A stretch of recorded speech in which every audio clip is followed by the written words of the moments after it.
अचिंत्य सनातन।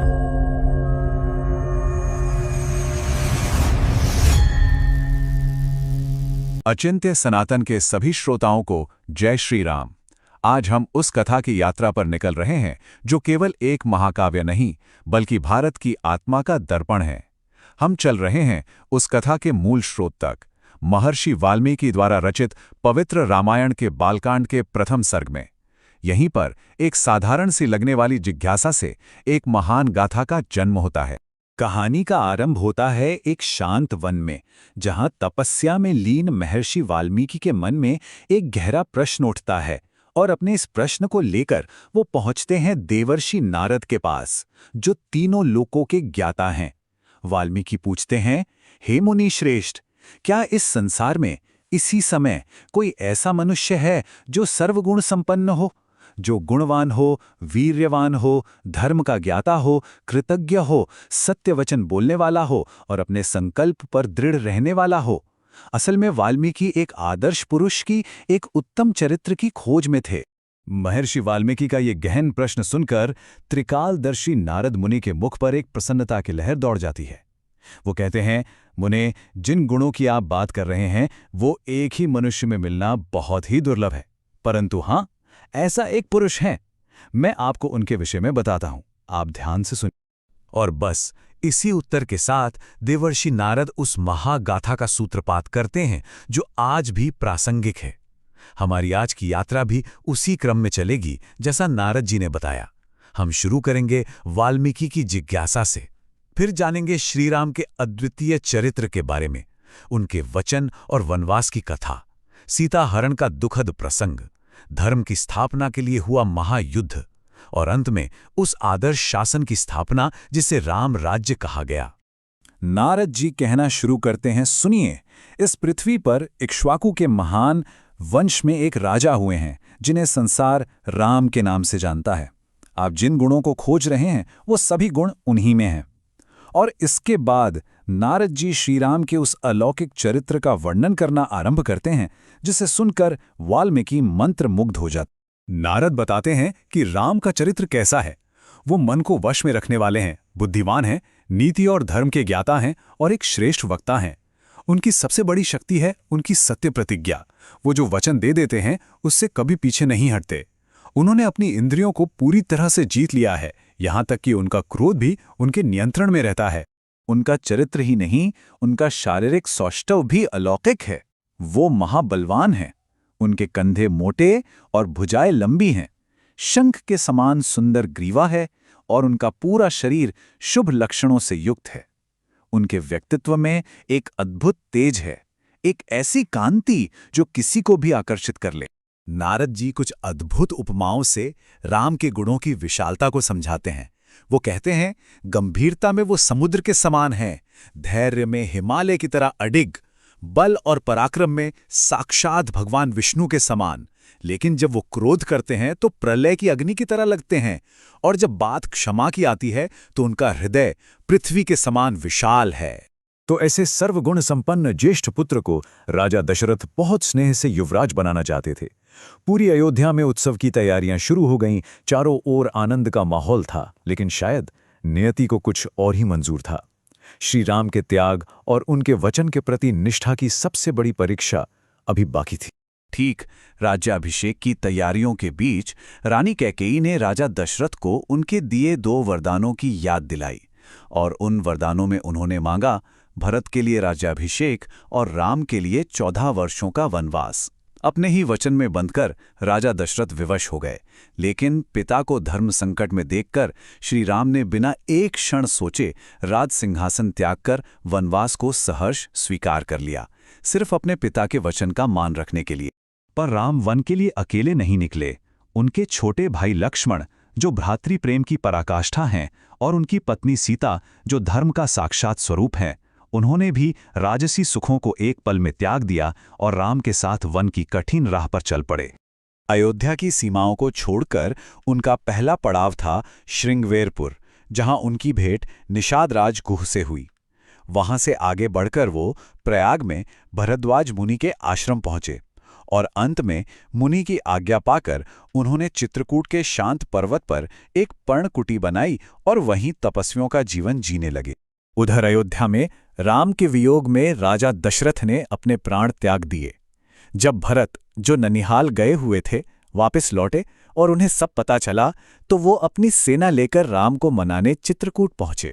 उन्होंने राम से बहुत याचना की, हे धर्मज्ञ, पिता नहीं रहे, अब आप ही हमारे राजा हैं, कृपया वापस लौट चलिए। लेकिन श्री राम पिता के वचन पर दृढ़ थे। उन्होंने लौटने से विनम्रतापूर्वक मना कर दिया। तब भरत ने एक सेवक की तरह राज्य के प्रतीक के रूप में राम की खड़ाओं को मांगा, उन्हें सिर पर रखा और अयोध्या लौटकर सिंहासन पर नहीं बैठे, बल्कि नगर के बाहर नंदीग्राम में उन्हीं पादुकाओं को रखकर 14 वर्षों तक एक तपस्वी की तरह राजकाज संभाला। भरत के जाने के बाद चित्रकूट में रहना अब उचित नहीं था, इसलिए श्री राम, सीता और लक्ष्मण के साथ और भी घने दंडकारण्य वन में चले गए। वहां उनकी भेंट अनेक ऋषियों से हुई, जिन्होंने उन्हें राक्षसों के अत्याचारों के बारे में बताया, और यहीं राम ने उन सभी ऋषियों को राक्षसों से मुक्ति दिलाने का वचन दिया। यहीं पर एक घटना घटी जिसने पूरी कहानी की दिशा बदल दी। वे ही खर, दूषण और उनकी 14,000 राक्षसों की विशाल सेना का संहार कर दिया। जब यह समाचार लंका के राजा रावण तक पहुंचा, तो वो क्रोध से जल उठा। उसने मारीच की मदद से एक कुटिल योजना बनाई। मारीच एक स्वर्ण मृग बना, जिसका पीछा करते हुए राम और लक्ष्मण अपनी कुटिया से बहुत दूर निकल गए। और इसी सूने अवसर का लाभ उठाकर रावण ने साधु का वेश धरकर सीता का हरण कर लिया। जब रावण सीता को आकाश मार्ग से ले जा रहा था, तब वृद्ध गिद्धराज जटायु ने उससे देखा। उन्होंने सीता को बचाने के लिए रावण से भीषण युद्ध किया, पर अंत में घायल होकर पृथ्वी पर गिर पड़े। अपने प्राण त्यागने से पहले उन्होंने ही लौटकर आए राम को बताया कि सीता का हरण लंकापति रावण ने किया है और वो उन्हें लेकर दक्षिण दिशा की ओर गया है। अपने पिता के मित्र जटायु का अंतिम संस्कार करने के बाद श्री राम शोक और क्रोध में भरकर सीता की खोज में निकल पड़े। रास्ते में उन्होंने कबंद नाम के एक राक्षस का वध किया, जिसने मरते हुए उन्हें ऋष्यमुख पर्वत पर रहने वाले वानर राज सुग्रीव से मित्रता करने की सलाह दी। उसी मार्ग पर श्रीराम की भेंट महान तपस्विनी शबरी से हुई। शबरी ने वर्षों तक सिर्फ इसी आस में प्रतीक्षा की थी कि एक दिन वो राम के दर्शन करेंगी और उनकी पूजा कर सकेंगे। राम ने उनके झूठे बेर खाकर उनकी उस भक्ति को स्वीकार किया। पंपा सरोवर के पास हनुमान जी के माध्यम से श्री राम की भेंट सुग्रीव से हुई। दोनों ने अपनी अपनी व्यथा एक दूसरे को बताई। तब अग्नि को साक्षी मानकर दोनों ने मित्रता की शपथ ली। राम ने सुग्रीव को उसके भाई बाली के भय से मुक्त कर राज्य वापस दिलाने का वचन दिया, और सुग्रीव ने अपनी पूरी वानर सेना के साथ सीता जी को खोजने में मदद करने का वचन दिया। अपनी शक्ति का विश्वास दिलाने के लिए राम ने एक ही बाण से 7 विशाल ताल के वृक्षों को भेद दिया। इसके बाद उन्होंने अपने वचन का पालन करते हुए बाली का वध किया और सुग्रीव को किष्किंधा का राजा बनाया। राजा बनते ही सुग्रीव ने अपना वचन निभाया और वानरों की टोलियों को चारों दिशाओं में सीता जी की खोज में भेजा। दक्षिण की ओर गई टोली को समुद्र तट पर संपाति नाम के एक वृद्ध गिद्ध से पता चला कि सीता 100 योजन दूर समुद्र के पार लंका द्वीप में रावण की अशोक वाटिका में है। अब प्रश्न था कि 100 योजन चौड़े इस विशाल समुद्र को कौन पार करेगा। तब जामवंत ने हनुमान को उनकी भूली हुई असीमित शक्तियों का स्मरण कराया। अपनी शक्तियों को याद करते ही हनुमान ने एक विराट रूप धारण किया और एक ही छलांग में समुद्र को पार कर गए। लंका पहुंचकर उन्होंने अशोक वाटिका में शोकमग्न सीता जी को ढूंढा, उन्हें राम की अंगूठी देकर उनका विश्वास जीता और संदेश दिया। फिर रावण को अपनी शक्ति का परिचय देने के लिए उन्होंने पूरी अशोक वाटिका उजाड़ दी। रावण के पुत्र अक्षय कुमार समेत कई बड़े राक्षसों का वध किया और अंत में पूरी लंका में आग लगाकर सुकुशल वापस लौटा। हनुमान से ये शुभ समाचार पाकर कि सीता जी जीवित हैं, श्री राम पूरी वानर सेना के साथ समुद्र तट पर पहुंचे। उन्होंने समुद्र देव से मार्ग देने की प्रार्थना की और जब समुद्र देव प्रकट हुए तो उनके कहने पर नल के निर्देशन में पूरी वानर सेना ने मिलकर पत्थरों से लंका तक एक विशाल सेतु का निर्माण कर दिया। उसी राम सेतु से होकर श्री राम अपनी पूरी सेना के साथ लंका पहुंचे। वहां अधर्म और धर्म के बीच ऐसा महासंग्राम हुआ जैसा पहले कभी नहीं देखा गया था, और उस युद्ध के अंत में श्री राम ने राक्षस राज रावण का वध कर पृथ्वी को उसके अत्याचारों से मुक्त किया। रावण के वध के साथ ही युद्ध समाप्त हुआ। ये केवल एक राजा की दूसरे पर विजय नहीं थी, ये धर्म की अधर्म पर विजय थी, और यहीं से एक नए युग का, एक आदर्श राज्य की स्थापना का आरंभ हुआ। रावण की कैद से सीता को मुक्त कराने के बाद श्री राम ने लोक निंदा के भय से समाज के सामने सीता की पवित्रता पर प्रश्न उठाया। इस कठोर वचन को सुनकर सीता ने अपनी पवित्रता को सिद्ध करने के लिए अग्नि में प्रवेश किया। तब स्वयं अग्निदेव ने उन्हें अपनी गोद में लेकर प्रकट होकर संसार को उनके पूर्णतः निर्दोष और पवित्र होने का प्रमाण दिया। इसके बाद श्री राम ने अपने वचन का पालन करते हुए और मित्र धर्म निभाते हुए धर्मपरायण विभीषण को लंका का नया राजा नियुक्त किया। उन्होंने यह सुनिश्चित किया कि लंका पर अब एक धर्मी राजा का शासन हो। अब 14 वर्ष पूरे हो चुके थे और अयोध्या वापसी का समय था।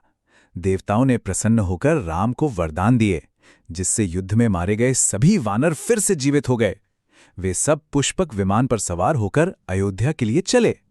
रास्ते में भरद्वाज मुनि के आश्रम पर रुकने के बाद वे नंदीग्राम पहुंचे, जहां भरत से उनका अद्भुत और मार्मिक पुनर्मिलन हुआ। और फिर पूरे अयोध्या वासियों के हर्षोल्लास के बीच श्री राम ने नगर में प्रवेश किया और अपना राज्य पुनः प्राप्त किया। नारद जी बताते हैं कि राम के शासन में, जिसे राम राज्य कहा गया, प्रजा कैसी थी।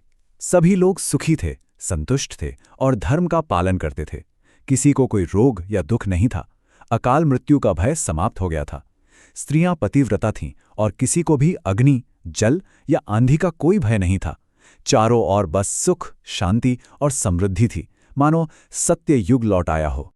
इस तरह श्री राम ने अनेक अश्वमेध यज्ञ किए और 11,000 वर्षों तक इस पृथ्वी पर धर्मपूर्वक राज्य किया। और अपना कर्तव्य पूरा करने के बाद अंत में वो अपने परम धाम ब्रह्मलोक को पधार गए। अपनी पूरी कथा सुनाने के बाद अंत में देवर्षि नारद इस रामचरित का महात्म्य बताते हैं। वो कहते हैं, यह राम की कथा वेदों के समान पवित्र है।